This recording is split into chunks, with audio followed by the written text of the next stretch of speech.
Across America this weekend, from the biggest cities to the smallest towns, millions of people poured into the streets wearing yellow and chanting a message they say is as old as the Republic itself.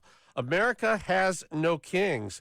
Over 2,500 locations hosted No Kings demonstrations, rallies framed by organizations as a defense of free speech, a reminder that government answers to the people, not the other way around. Supporters say this isn't about left or right. It's about pushing back on what they view as creeping authoritarianism and aggressive immigration enforcement. For them, the protests are a way to remind Washington that consent of the governed is not a suggestion. But not everybody sees it that way. Critics, especially on the conservative side, argue these events are less about freedom and more about political messaging. They call the rallies partisan theater disguised as activism, a coordinated attempt to damage Trump politically under the banner of free speech. For them, this is not a fight for democracy. It's a campaign dressed up as one. Two interpretations on the same streets. I don't know. Here's what I saw. I don't really see this as a No Kings rally, in just my opinion.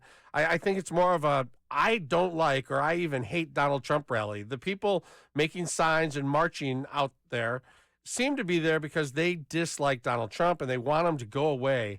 Whether or not they really think Trump is acting like a king, I don't know. They probably do think he's really stretching or even abusing executive power. But my problem with that is they didn't protest when Joe Biden did similar things. So for that, it lacks a little credibility on that point. I just feel like call it what it is. We're having a We Hate Donald Trump rally and get on with it. I think still millions of people would have showed up.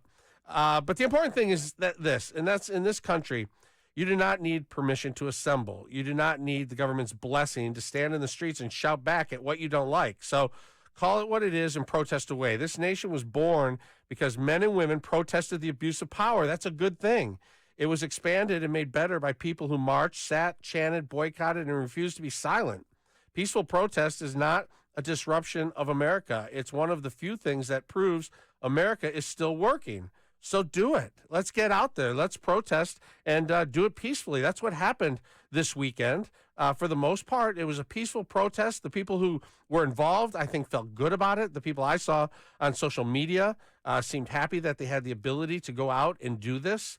But I don't really think that Donald Trump is a king. If he were, I don't think he would have allowed millions of people to go out there with signs and say how much they dislike him.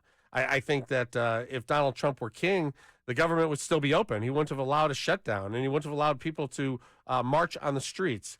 So I think the protest sort of proves its point that we are not run by kings, but it's always good to have a reminder. And I do think it's fair and even a good idea to keep in check the power of the three branches. You don't want any of the three branches to get too far ahead. You want them to be equal. That's how the country was designed. So keeping all of them in check, I think, is a really good thing. And I think this is a really great country. And I love that we were able to get everybody out there and safely protest.